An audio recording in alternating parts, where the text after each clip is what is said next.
This is NC Spin, an unrehearsed discussion on issues of interest to North Carolinians. Now, here is your moderator, Tom Campbell. Welcome. You've heard and read the spin the media and the politicians have put on the issues of the day. To get the correct spin on what's going on in North Carolina, let's introduce you to our panel of experts. And first and foremost, we are just absolutely delighted to have back, after too long an absence, one of our favorite journalists, Cash Michaels. Thank you, sir. Good to have you. Thank you. Chris Fitzsimon from NC Policy Watch, Syndicated columnist John Hood, an author, and Becki Gray with the John Locke Foundation. Well, welcome to our Labor Day edition of NC Spin. This week we ask our panel to comment on some of the problems facing education as our children return to the classroom. We're going to discuss how the court decisions on early voting will be handled throughout our state, and we'll look at management fees being paid for investments in our public pension plans. And of course, we'll ask the panel to tell us something we don't know. So let's get started. Sure as September, children across our state have started another school year, and we want to talk about some of the problems facing education. A recent Associated Press story indicated that only 1/3 of last year's graduating seniors scored high enough to be ready for college. Despite an average 4.7% increase in pay, many systems are experiencing teacher shortages, and systems are struggling also finding funding for schools. Becki Gray, let's begin about the report from ACT. This exam tests in 4 core subjects: reading, English, math, and science. And the percentage of those hitting the college prepared benchmark actually declined 2 percentage points from last year. Do you think this is because more students are taking the exam, or they just aren't properly prepared? Well, it's probably more students who are not properly prepared are taking the test. But I think it's important to recognize that this was a really good decision from DPI and the State Board of Education to have all of our high school juniors take this nationally normed test so that we can see how they're doing compared to other states and in the subject areas that you talked about. Now, the problem with these kind of tests, too, is what do you do with the results? Some of the changes, the drop, could vary. There are going to be fluctuations each year, so it's a little bit difficult to pinpoint exactly what that might be. We don't really have enough information, I don't think, to be able to say the drop was because of X or Y. Well, the drop, I think, was national. It was. So North Carolina yeah. didn't change, but yeah. the national dropped a couple points. And actually, test taking could be part of the story. Yeah. Actually, North Carolina is not the only state that has begun to see the ACT, but increasingly states have become or school districts or even private schools have come to see the ACT as a useful kind of quasi-exit exam, and they use that to evaluate the trends over time. The other implication here is not about the K-12 system directly, but about our colleges and universities. What these results, again, not just in North Carolina, but in much of the country, confront us with is that we are sending lots of kids to college who are not prepared to succeed there. Which means that colleges have to do remediation, Chris, in order to be able to do it. This presents all kinds of problems for them as they are accepting freshmen and students that are coming in.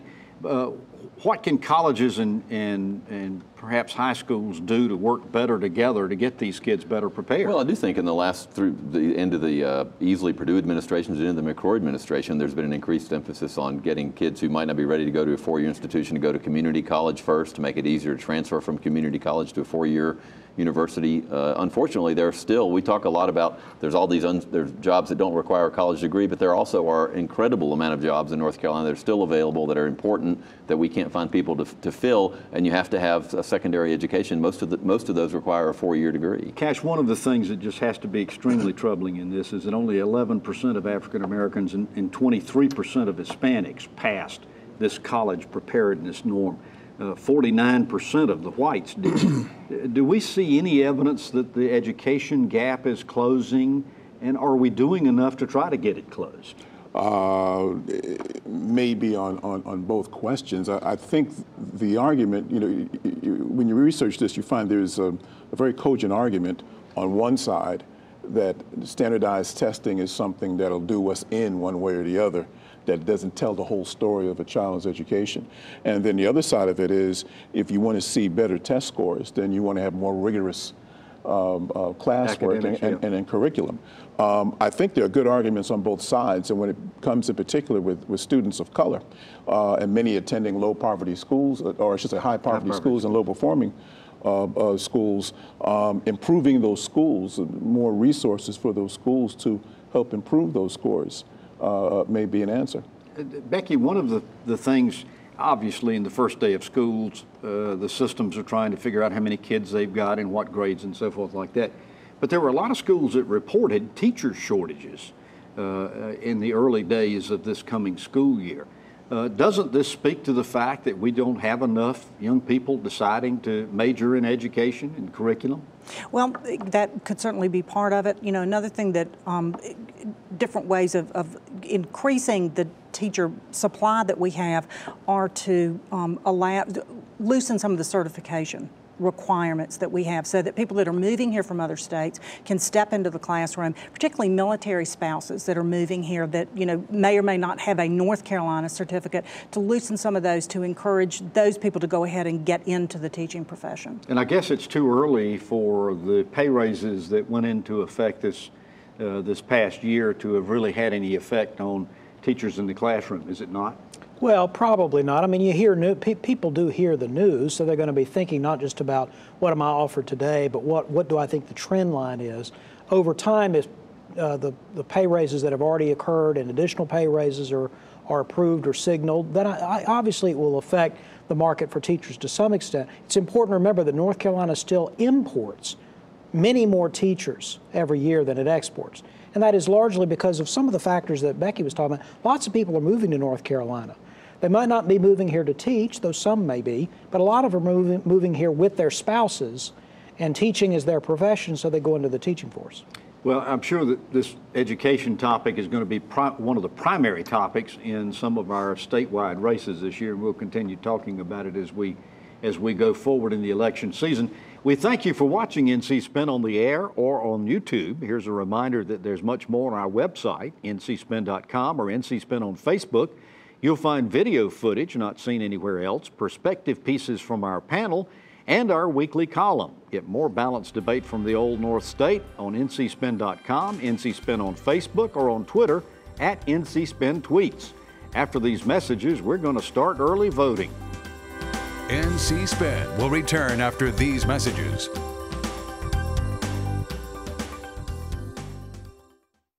Baseball players from other countries are considered guest workers here. Baseball, the previous administration and Congress cut a deal in 2006 allowing foreign players to travel freely across the country. Not so for agriculture guest workers. They're vilified for doing work Americans won't, and they face a mountain of red tape just to get here. Shouldn't American agriculture get the same consideration as baseball? Farm Bureau and Agriculture, we keep North Carolina growing.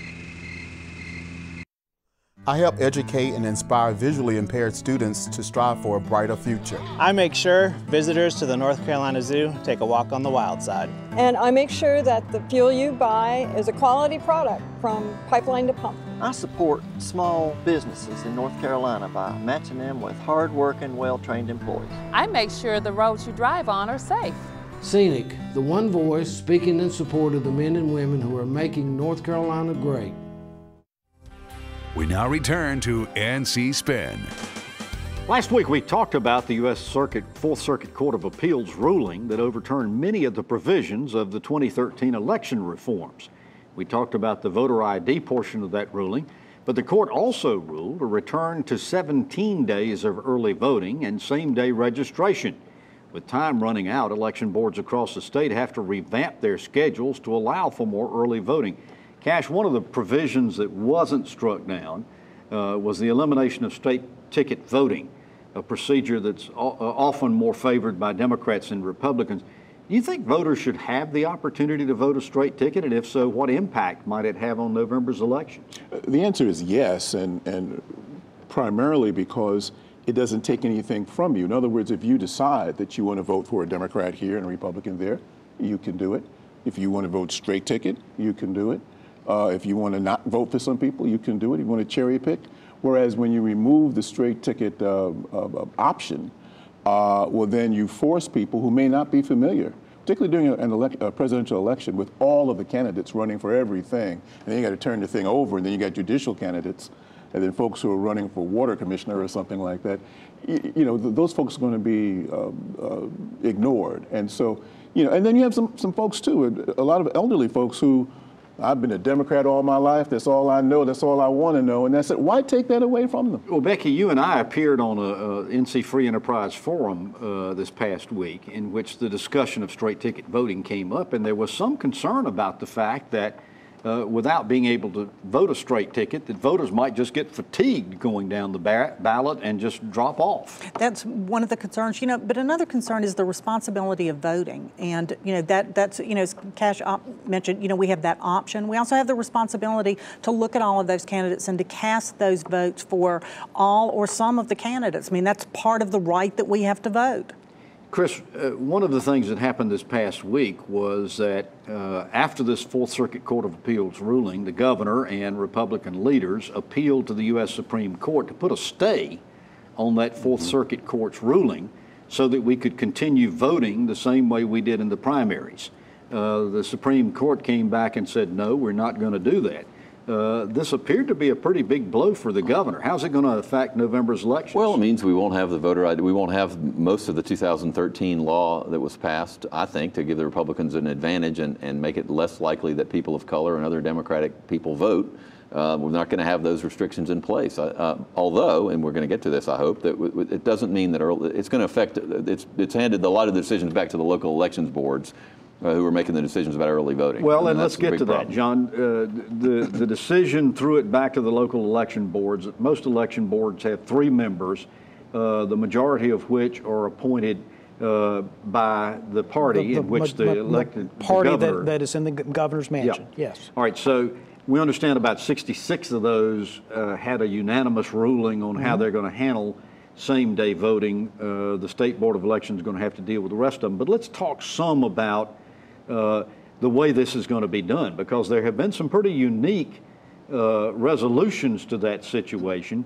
I think most folks just assumed that every precinct was going to, polling precinct or a large number of precincts would be open for 17 days. That's not necessarily the case, is it? Well, no, but that's never the case. I mean, you have a certain number of early voting sites. It's not that every poll is open, every precinct is open. You have a certain number of sites. Some of the counties have made decisions that I think are fair and reflect the views of Democrats and Republicans. Some haven't.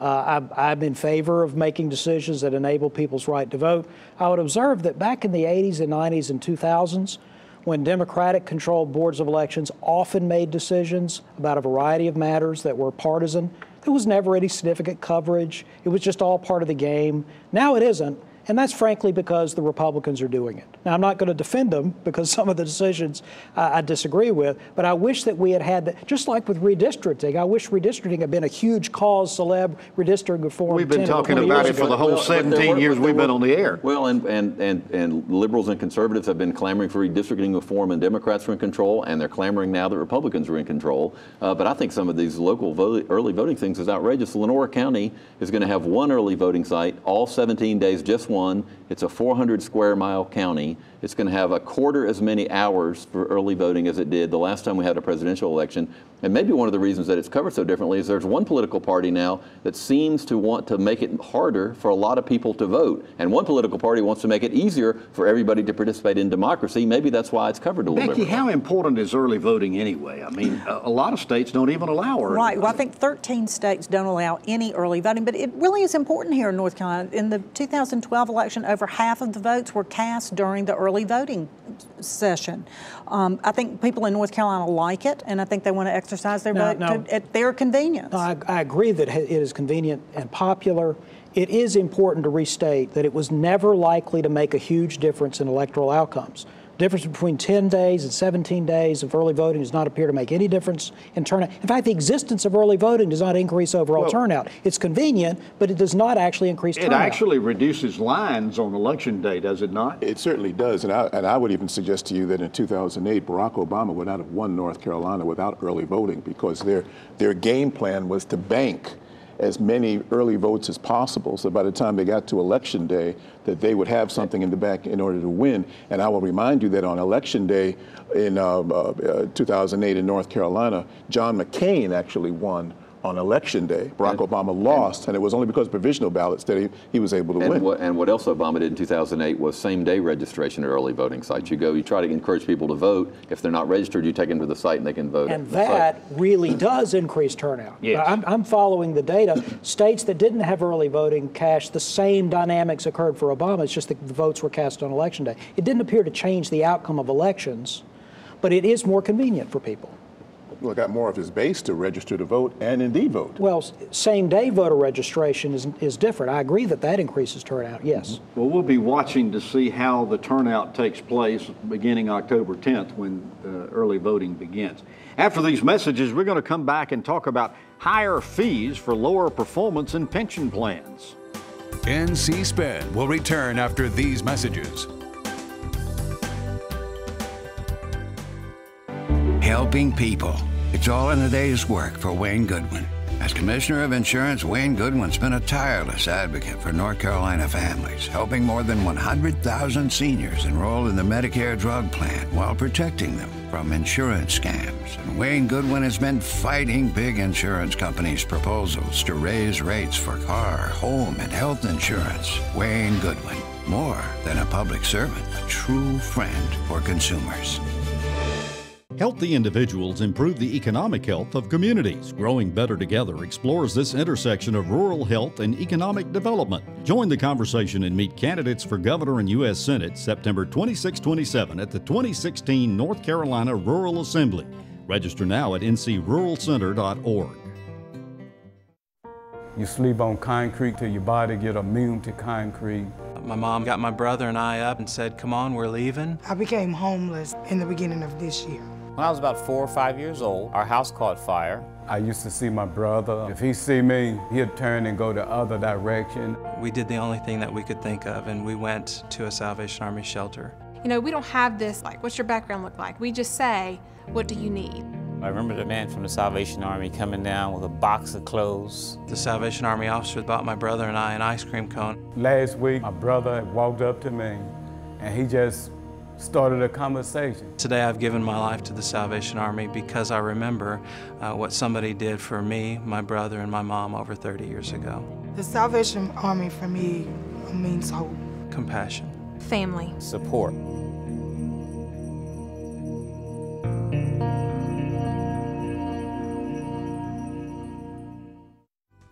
We now return to NC Spin. One of the more important elections this November will be that of state treasurer. Several weeks ago, we had the two candidates for treasurer on our show, and one of the most discussed topics in that show was the investment of public pension funds. There are more than 900,000 current and retired public employees depending on these investments for their retirement benefits. And a recent report indicated that the return on investment for these investments had missed the target return rate, perhaps partially because the management fees have grown from $41 million in 2000 to $513 million in the year just ended. John, Richard Warr, who is a professor of finance at NC State University, investigated the pension funds and reports that paying higher fees doesn't ensure getting higher returns. Do you agree with him, and should the next state treasurer dial back the amount we're paying in investment management fees? Well, not only do I agree with him that paying higher fees doesn't guarantee higher returns, but if anybody believes that, they're nuts and they should never invest money. Now, that's not to say that you can that for every kind of investor, institutional or individual, you should just buy index funds. Of course, if everybody did that, there would be no stock market to track with an index fund. So there's going to be some actively managed funds. There's going to be alternative investments and hedge funds that have higher fees.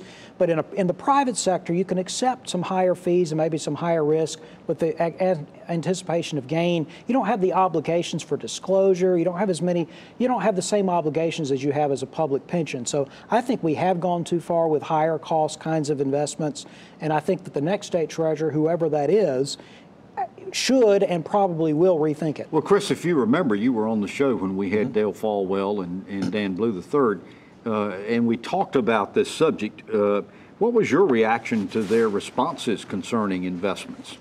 Well, I mean, I actually didn't think they were that far apart. I think they both talked about being cautious and trying to get the highest rate that they can. It's really, you know, we are electing in some ways a chief investment officer, which is an odd thing to ask the voters to do. Most people don't have $1 billion investment portfolios that they can judge this by, and that's what makes, I think, this race so interesting, is how these candidates communicate their experience and their ability to do this in a way that brings the highest return for our pension. It is almost, as you mentioned, 900,000 people are depending on how they do. That's a lot of our state's population. And Becki, one of the reasons that Professor Warrer found for the increase in management fees is because Wall Street has been pushing for active management over index funds, as John was talking about. Is that justification enough for doing this?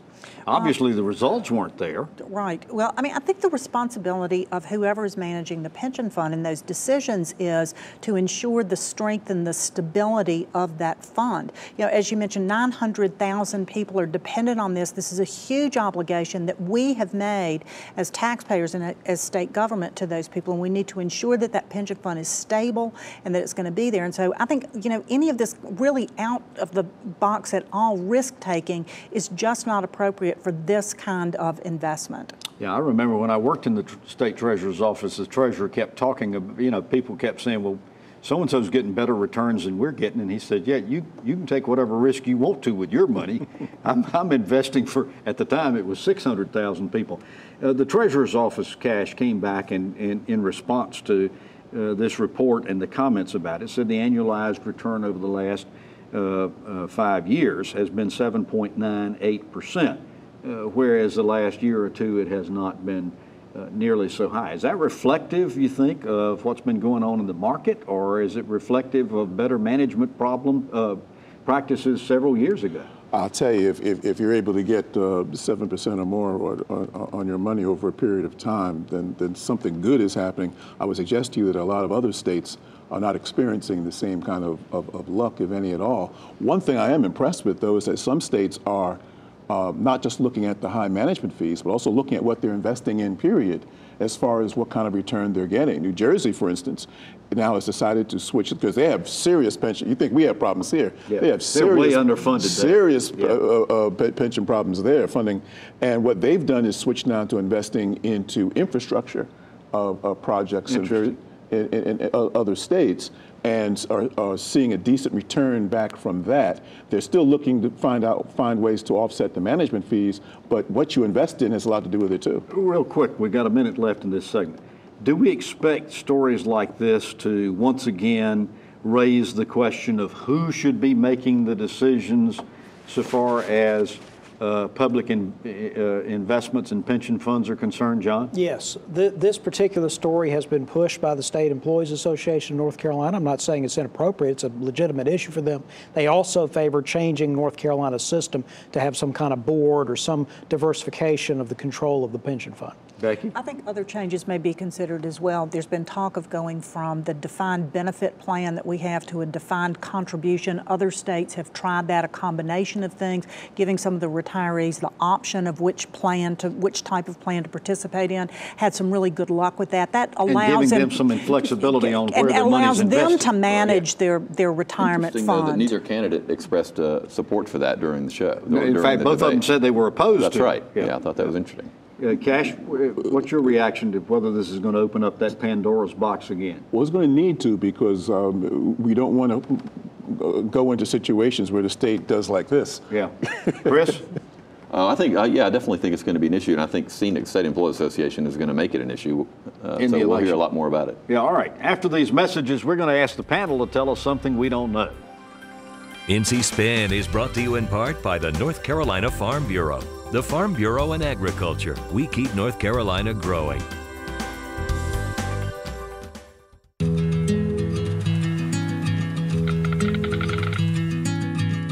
The cost of everything has gone up dramatically over the last 75 years.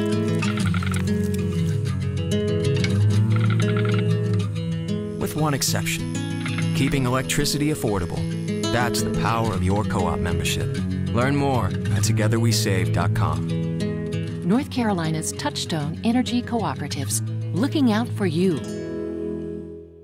It's a fact, patients who receive care in the medical home from a trusted family physician reduce healthcare costs through prevention, early detection, and affordable management of high-cost chronic diseases. Every dollar invested in healthcare matters. Let's invest them wisely, building on North Carolina's medical home model. Better health begins with a medical home, a trusted family physician, the best return on our healthcare investment. Learn about the importance of medical homes at OurNCHealthcare.com. I help educate and inspire visually impaired students to strive for a brighter future. I make sure visitors to the North Carolina Zoo take a walk on the wild side. And I make sure that the fuel you buy is a quality product from pipeline to pump. I support small businesses in North Carolina by matching them with hard-working, well-trained employees. I make sure the roads you drive on are safe. Scenic, the one voice speaking in support of the men and women who are making North Carolina great. We now return to NC Spin. We now come to the part of the show where we ask the panelists to tell us something we don't know. They get to pick the topic they want to talk about it and wax eloquent on it for a few seconds. Cash Michaels, will start with you. Tom, we honor, and properly so, our men and women in uniform, both law enforcement, military, and the like. And they get the lion's share of the praise. But given my experience of the past 5-6 months dealing with cancer and what have you since March, I must say we must add our nurses to that list. I would not be here. I mean, family, God, what have you, certainly. But when it comes to the nurses in our area hospitals, in particular UNC Cancer, at Rex Hospital, I've never met more tremendous human beings than the nurses who are there to literally keep you alive and to keep you afloat. And so I must take my hat off to every nurse that is in our state. They have an impossible job, and yet at the end of the day, if they've kept you alive and have kept you feeling better than when you first walked into that hospital, they've done their job. They've done their job. Thank a nurse. Chris, tell us something we don't know. The McCord administration this past week released details of a new agreement to expand cracking down on misclassification of workers. People who work as contract workers don't get their money, don't get their pay, don't get workers' compensation. I think it's a great idea, but I was fascinated. They're working with the U.S. Department of Labor and the North Carolina Industrial Commission. They didn't mention the North Carolina Department of Labor or Labor Commissioner Cherie Berry, who has a wage and hour division. I thought it was interesting that we put out that the governor of North Carolina puts out a release about cracking down on what is affect employer fraud, not paying people, and didn't mention the person in North Carolina who's supposed to be in charge of it. Interesting. John, tell us something we don't know. Since the passage of tax reform and other policy changes in mid-2013, average private sector wages or weekly wages in North Carolina have gone up 6.3%. That's faster than the national average of 5.1%, faster than the Southeast average of 4.4%. More good news. All right, Becki, tell us something we don't know. We talked earlier about the responsibility that we have to provide that stable pension system for all of our state workers. Another responsibility that we have is to ensure that people get programs that they need. Welfare fraud, cracking down on that may very well be a topic that we'll hear more about moving into 2017. Well, you've heard our spin on the issues of the day. To stay informed all during the week, give your feedback, and read my weekly column, be sure to visit our website, ncspin.com, or catch NC Spin on Facebook. And join us next week when we'll have more balanced debate for the Old North State. Until then, stay informed and watch out for the spin. Join us next week and get the spin on issues facing our state.